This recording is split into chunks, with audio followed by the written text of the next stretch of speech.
Hi there, glass fusers.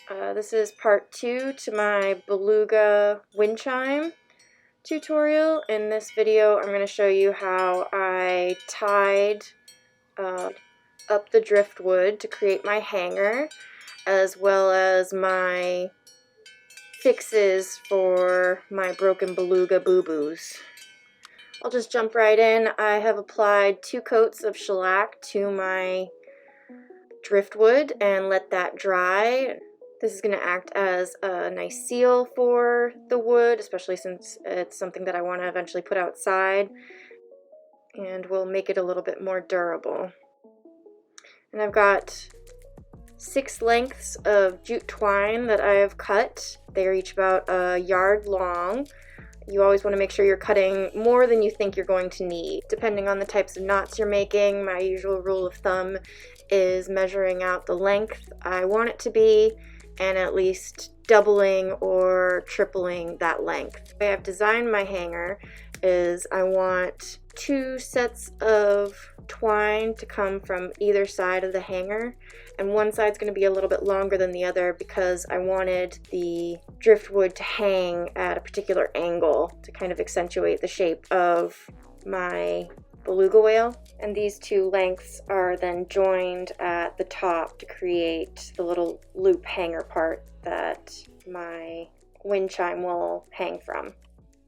So I'm going to take my first set of 3 strings and I folded it in half to create a loop in the middle, and then I'm going to wrap this around my driftwood on one end, and I'll thread the ends through that loop and then just tighten it at the end here. The closest description I could find for what this could be called is a girth hitch, if you're looking for the name of this knot. But I'm going to just slide that there and secure it in the position I want. And next I'm going to add what's called a gathering knot. And this is mostly just for decorative purposes on this piece, but it'll also help my string kind of hang straight up rather than kind of bend towards one way or another. And you'll need about a 12-inch piece of string to do this. You're going to make a loop on one end and line it up with the long end of your strings close to your first knot. And then I'm going to take the long end of my string and start wrapping it around all the strings. So this is going around all of my longest strings that are looped and attached to the driftwood, as well as the strings that I just put on there that created my little loop. And I'm going to wrap around about 5 or 6 times, making sure that I don't leave my wraps too loose or make them too tight. Kind of in between. You just want them to be nice and secure.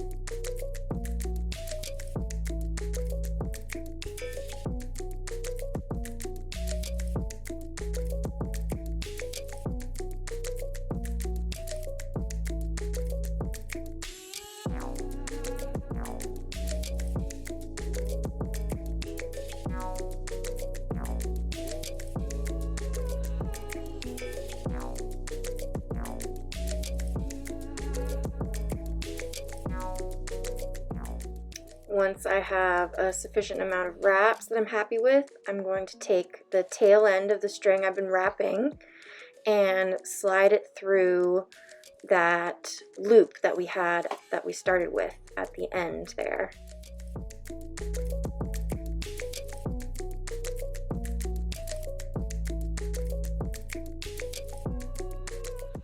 Next, I'm going to pull on the tail end of that loop and pull it until the loop has disappeared under my wrapped string and pulls the other tail end up under there. So that's going to help secure it and keep it in place.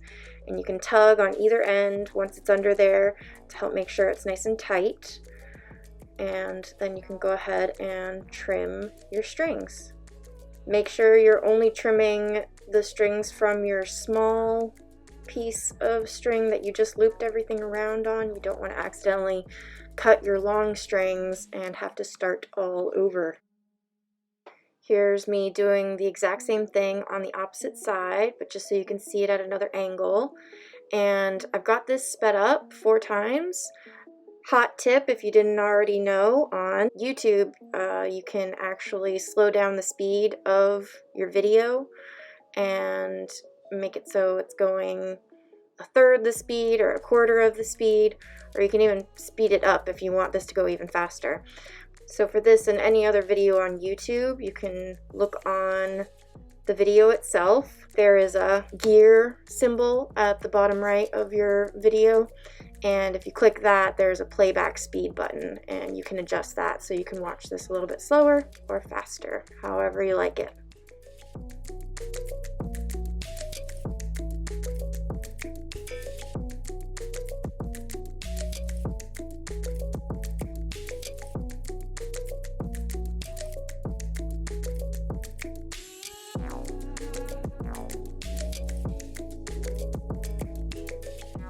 Now to tie and knot the long ends of my string, I've got 6 pieces that I'm going to split up into 3 sets of 2, and it's just a very simple braid where you take one set of strings on the outside and bring them towards the middle, and you just go back and forth, take the left side, put it into the middle, take the right side, place it in the middle, and back and forth, making sure as you go to keep it nice and tight. So you can see I'm kind of pushing and tugging to make sure each braid is an even tightness.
Once I've got my 2 lengths braided, I am going to join them where I want to make my hanger. So I've got a little binder clip here, and I've clipped it where I want my hanger to begin, and I'm just unraveling the extra braid that I made because I'm adjusting the length of each side of this hanger, so they're a little they're asymmetrical. They don't match, but that's on purpose for this piece. If you want them to match, make sure you're measuring it out so you have an equal amount on either side, so your wind chime hangs evenly. But I've unraveled my extra long braid there because now I'm going to intertwine them. So I'm going to continue with the braid, but now each braid section is going to have 4 pieces of string to them. And those are my sections. So I've got 3 sections of 4 strings. And again, I'm doing just simple braid, taking the outside section and placing it in the middle, taking the opposite outside section, placing it in the middle. So right string to middle, left string to middle, right string to middle, left string to middle. And I will go down the length of that until I have enough of a braid to create a little bit of a loop.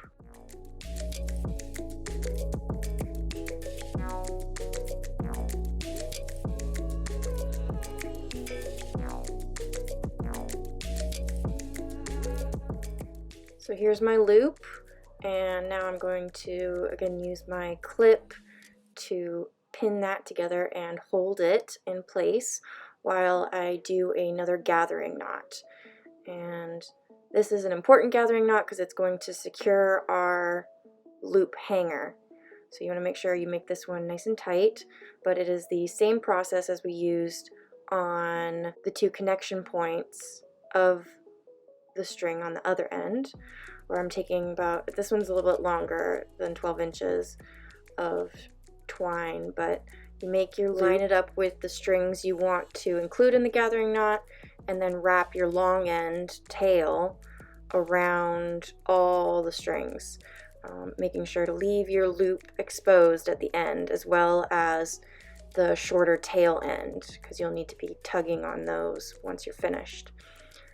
I'm just wrapping. I made this a bit more exaggerated of a wrap. There's probably 10 or 12 rows to this wrap. And then I will take my what was a long tail end, thread it through my loop that was on the end, and then tug on the shorter tail to bring that loop into the wrapped part of my knot. And then I'm just adjusting, tugging back and forth, making sure it's nice and secure, and then I'll trim the ends.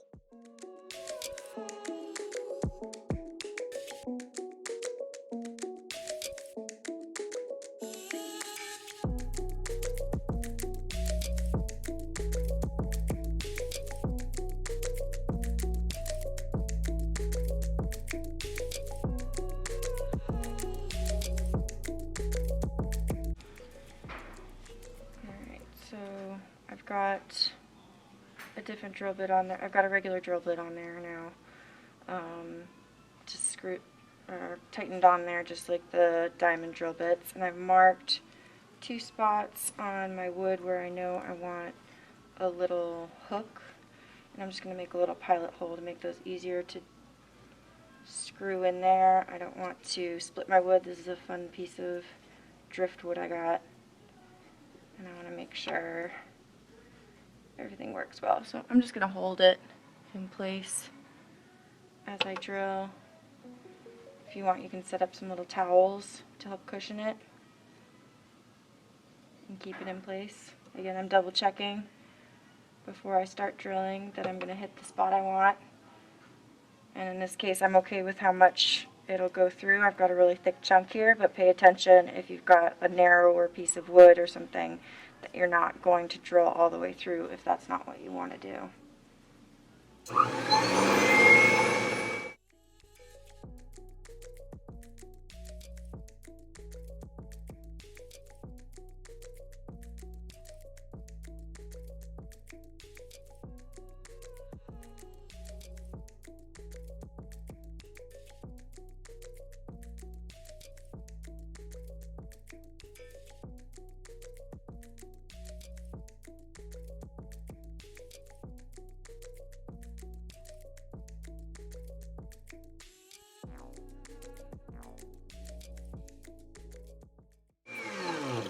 And it's done. Now I can screw those in there with a little bit of glue. For holes that are harder to do with my drill press, I'm using just a regular drill bit or handheld drill. And the section I'm drilling into is a little bit more narrow than before, so I've added a piece of tape to my drill bit to determine how deep I'm going to go with the drill. And the measurement I use is just how much of a thread there was on my little eye screws that I'll be putting in. And you just mark it with the tape, and you just stop drilling once you hit the tape. Remember, when drilling a hole to fit in a screw, you kind of want to make the hole a little bit smaller than what your screw is. That way you'll have a nice snug fit and something for the threads of the screw to carve into and hold on. And it'll make a much more secure connection.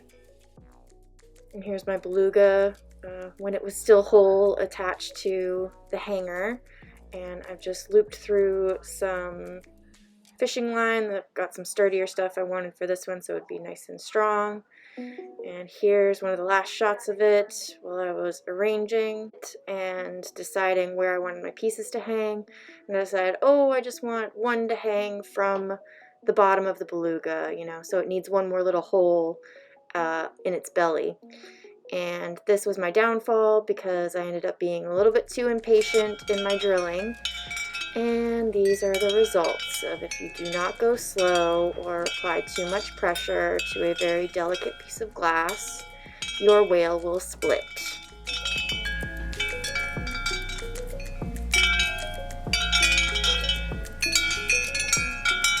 So you do have some options when something like this happens.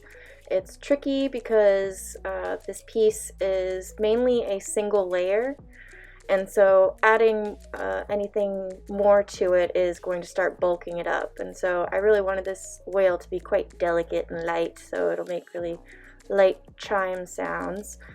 So short of starting from scratch, you can just simply, if we're going to put it in for another lacy contour, to keep our whale's shape without going up to a full fuse, you can simply, this is broken in half, just slide one piece over the other.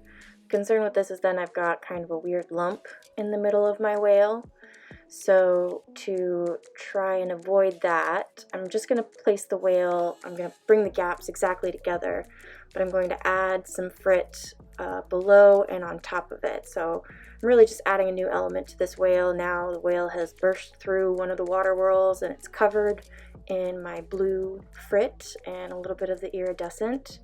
I used some aloe vera gel to just swipe down where the line in the back was going to be and place some of the frit down first, and then each of my whale pieces on top of that, just meeting in the middle, and then applied more of the aloe vera gel to the top, just along the line where they meet. And this aloe gel is nice because it will be sticky enough, it'll hold my frit in place, but I'm not using a bunch of glue, so I can avoid bubble. I also added some of the frit to the tail and some other parts of the whale just to add to the effect of him bursting through water and being coated in it. And I put the whale in for one more lacy contour before using my fishing line to string it all together. I just use kind of figure-8 knots to secure all my little pieces with the fishing line. And I also added a little touch of 2-part epoxy glue to each of my knots just for extra security and my own personal anxiety of worrying about stuff unraveling. This piece is not going to really be outside initially, so I don't have to worry about that too much. But for anything that you're going to be placing outside, make sure all your connections are nice and secure. And it is a good idea to bring in wind chimes whenever it is actually super windy out. We do get some inclement weather here and there. A hurricane is no place for a wind chime. And you do want to protect your artwork. Thanks everyone for watching. I'm looking forward to seeing what you're working on in the studio.